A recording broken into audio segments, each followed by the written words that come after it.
is a CineD review, supported by B&H and CVP. Lupo's new offering is their Kickasspanel Full Color. Now this is a 3-inch by 6-inch RGBWW panel light. And like its name suggests, it really packs a punch. And it's loaded with features. Now, Lupo claims that this light emits 2100 lux at 1 meter. Now that's an impressive number for a light this size. If you compare that to the popular Aperture MC light, that light emits 100 lux at 1 meter. So if you do the quick math, you need 21 of Aperture MC lights to put the same output as one of Lupo's Kickasspanel. Now, I didn't just take Lupo's word for it, I did my own test earlier, so let's take a look. All right, so let's take some measurements on the Kickasspanel Full Color. Let's see if the intensity is as bright as what Lupo claims. So I brought my Sekonic C800 with me and we'll measure both the intensity and the color rendering.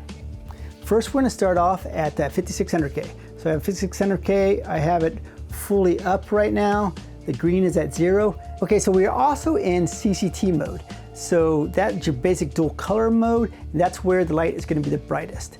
And when you go to colors, definitely the output will be lower. And I'll also measure that for you so you can kind of get a sense of that. Okay, so I've turned off both the lights that were lighting me, so they're measuring only the output of the Kickasspanel.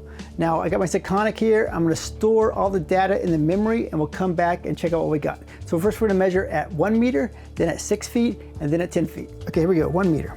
Okay, I have it right here on the ground, 1 meter. Let's make sure I'm right in front of this light. Okay, store that to memory. So 3200 is your standard tungsten light. Okay, there's 3200. Here are the numbers from the Kickasspanel color test. So let's start at 2800K. That is on the warmest side of the light. The lux at 1 meter here was 2160, so 2160 lux. So that's a little bit higher than the 2100K that Lupo states. The lux at 6 feet is 567, and the lux at 10 feet is 210. Now if we look at the color temperature, or the CCT, it came out to 2798. So that is as close as you're gonna get to 2800K. That's just 2 points off. The color correction was a 0.1 green, so just a little green. The CRI is a little disappointing, it's 93.3. So I'd hope that would be at 95, but it's a little lower. The TLCI is at 94. Now if we look at the 3200K, the lux at 1 meter here is 2210, so 2210 lux. The lux at 6 feet is 585. The lux at 10 feet is 201. The color temperature here was 2996K. So that is a little bit warmer than the 3200K that we were shooting for. But the color correction here is 0. So the color correction was right on. The CRI is a little higher at 94.1, and the TLCI is still at 94. Now looking at the 5600K, the lux at 1 meter was 2340, so 2340 lux. At 6 feet, it's 710. At 10 feet, 155. The color temperature here was 5988K. So this is a little bit cooler than the 5600K that we were targeting. Now the color correction here is 1.1 magenta. So that's a little bit of a larger shift to 1.1 magenta. The CRI jumps back down to 93.3, but the TLCI comes up to 95. Most people now like to go by the TLCI instead of the CRI, so 95 is a good number. So now if we look at the 10,000K, so this is the bluish you're gonna go. The lux at 1 meter is 2200, at 6 feet is 642, at 10 feet is 209. The color temperature here, or the CCT, is 9,833K, so that's just a little bit warmer than the 10,000K target. The color correction here is just 0.1 magenta. The CRI is 92.3, so that's definitely low. But we're going super blue here. The TLCI is 93. In conclusion, the lux here, all across the board, are higher than what Lupo says. The CRI and TLCI are a little bit low. So you want it to be 95, it's just below that. But the CRI and TLCI are usually lower on the RGBWW lights than just a true bicolor light. Right, so Lupo did not exaggerate their output. So in my test, in the full range, which is 2800K to 10,000K, their output was just over 2100 lux. So that's a super impressive number for a light this size. So as I mentioned earlier, when switching to the HSI or RGBW mode, you're going to lose a lot of light, especially if you're at full saturation. So I did a test on the preset red, blue, and green to see what the lux were in comparison to the CCT mode. So this is what I got. The red came in at 683 lux. So if you compare that to the lux of the CCT mode, which were all over 2100 lux, that's a 1,417 lux difference.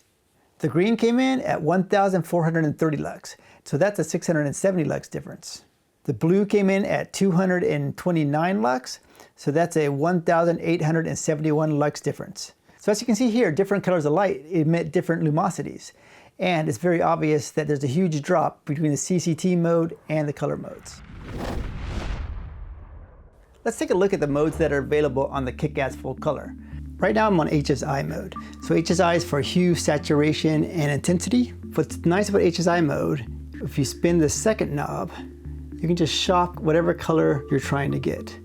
So this is a very fast and efficient way to find a color. So this is a little more crude than the RGBW. RGBW, you can dial in specific colors, but HSI is super fast. So on set, I usually like using this mode because it's just faster and easier to get your color. As you play with your hue here, it gives you the hue color right here. So you can match it on other lights or come back to it later and match it. And of course here is your saturation. So right now you can tell we're full up and you can make it less. Right now the color is totally off. Let's jump out of here and we'll go into CCT mode. So CCT mode is, it's your basic bicolor mode, but it also has a plus or minus green. So since this is all the way over here, you can see that our green is at +1. So we're definitely gonna wanna put that back to 0. All right, and right now, so it looks like we're right around 8400K. So this is where you adjust your color. So it goes all the way down to 2800K, which is nice, which is definitely warmer than the usual 3200K that lights go down to. So if you need extra warm light, 2800K is a great option. Of course, you can dial it into whatever color you want. You can go to 3200, you can go to 5600, or all the way up to 10,000K, which is really blue. So next, let's check out RGBW mode. Okay, now we're on RGBW. So right now, you can see we got nothing. It's because everything's set to 0. So the blue is bouncing here. So now there's the green and there's the red. So let's do the red. So if we crank the red up, obviously we're getting redder. So now we can go to the blue. So the blue, we want to add in some blue. There you go. As you can see, I skipped green. So if we want to go back to the green, put in a little bit of green, you can go up like this. With this, you're kind of mixing your colors. So that's where it's a little bit tricky. You kind of got to know what you're going for and how to get to a certain color. All right, so finally, you do have the white over here. Bringing this up just makes it less saturated. So now we are less saturated than we were before. So let's bring that down. I like the saturation. So in RGBW mode, this knob here doesn't do anything. So you're only dealing with the bottom knob, which changes which color you're selecting, and the top knob's intensity. Let's get out of here. Next, what we have is the presets mode. So if you go into the presets, there's a ton of set presets. Like there's red, go back in here. So there's green, there's all kind of colors. But then you start getting into your filters, like light bastard amber. All right, so some other like filter ones. So there's dark bastard amber, there's the rose tint, there's no color straw. So that's the one that's used a lot. Pale yellow, medium yellow, light amber, fire. So as you can see, there's a ton of preset colors in here. And then once you get to the very end, you have your user presets. So there's 5 different user presets that you can set up to your own specific colors. So now let's go to the effects. So that's going to be the next menu is going to be effects. So the first effects is strobe. So the first few effects are more like event effects. I've never used them, but you know, if you're at a party or something, you want a party light, this could be it. So if you hit strobe, there's your strobe. Let's get off of that before it drives us crazy. Okay, so next is party. So party basically just cycles through all the colors. All right, so after party, we're gonna have cop car. So cop car is actually, you know, something I've used in the past. If you're doing a scene where there's supposed to be a cop car in the background, you can have this light flashing on the actors, and it's really helpful. So you can tune these in. So right now you can see we're on blue and white, which I think is the US, but there's also red, blue, and white. Here is just red and blue, and finally just red. So I think whether you're a cop car or an ambulance, or depending on what part of the world you're in, they have different flashing lights. Okay, so let's go back to red and blue. Right, so there's also FL, which I think is fluctuation. So there's different options you can cycle through here. So let's go back again, cop car. Next, so disco, this is another one of these party lights. Not really useful for film. After disco is television. It's a little subtle to see. Again, you can change what the frequency is. So this is the frequency of your flicker right here. And this here is your range. Okay, so let's see what we got next. So next is paparazzi. So this is one I thought I would never use, but then I was on a shoot and there was a scene with a paparazzi. And at that point, I had the bigger Lupo action panel. So I used that and put it on the paparazzi and just added extra flash and extra ambience, and it worked out well. So again, you can adjust this. This to me is a little bit too crazy. You can slow it down to 1 bulb, multiple bulbs, and this I think is the interval. Okay, so this is the paparazzi scene. All right, so after paparazzi, we have lightning. So wait for it. There you go. Okay, so let's make this interval way less. Okay, so there's a 1 second interval. Let's not do that. We'll do a 3 second interval. So here's a 3 second interval. And then here, this does a temperature. So if you want it warm, I would think you'd want it really cool.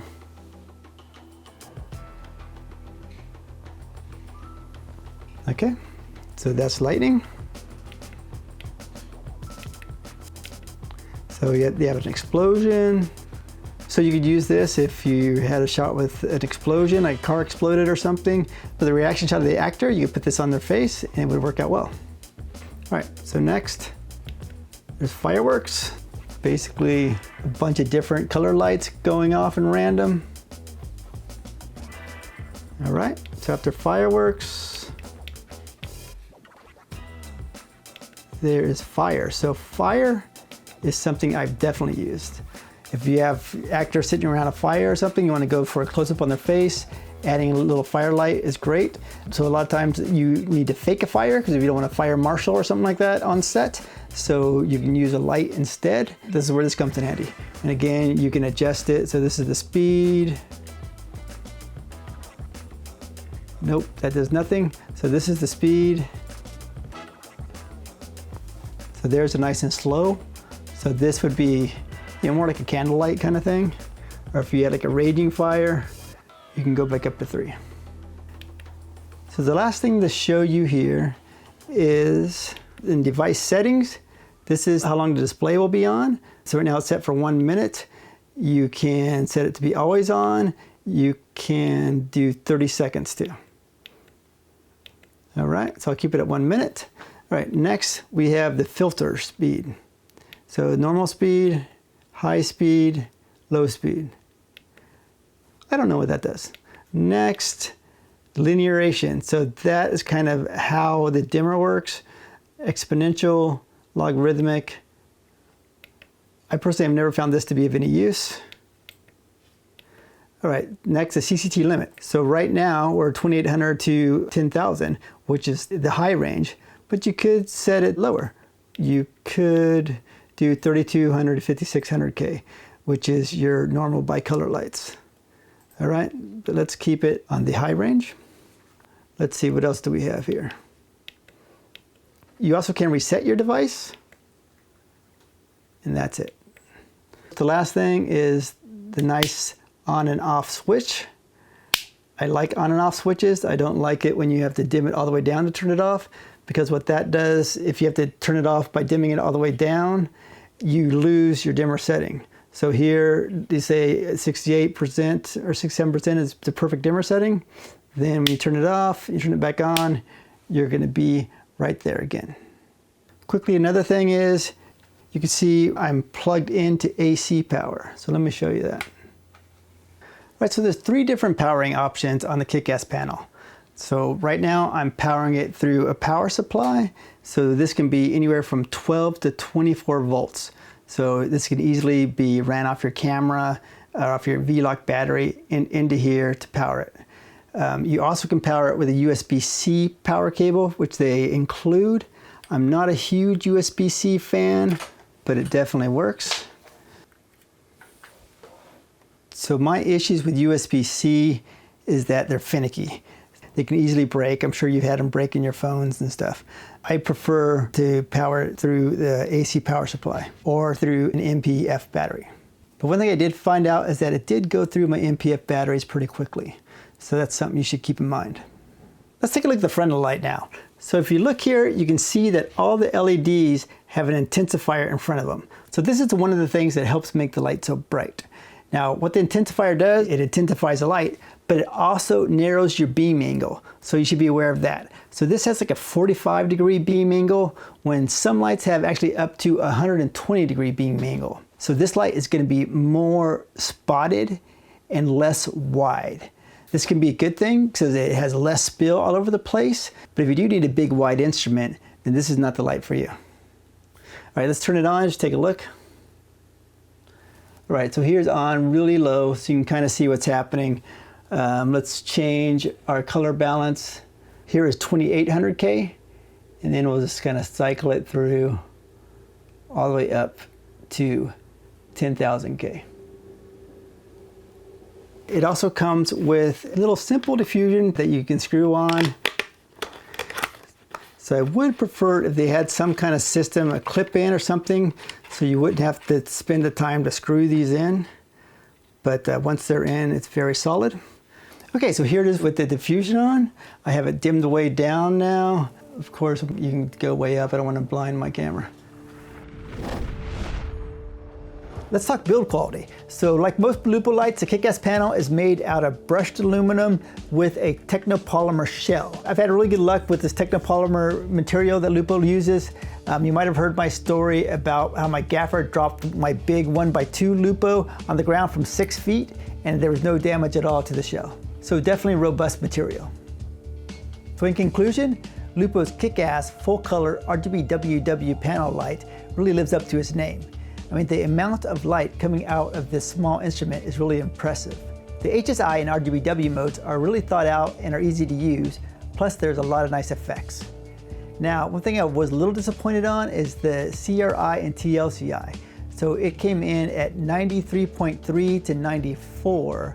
So I was hoping for a 95 or above, but 94 is pretty close. Let's talk price. The Kickasspanel Full Color, along with the diffuser and the ball mount right here, comes in at $298 at B&H.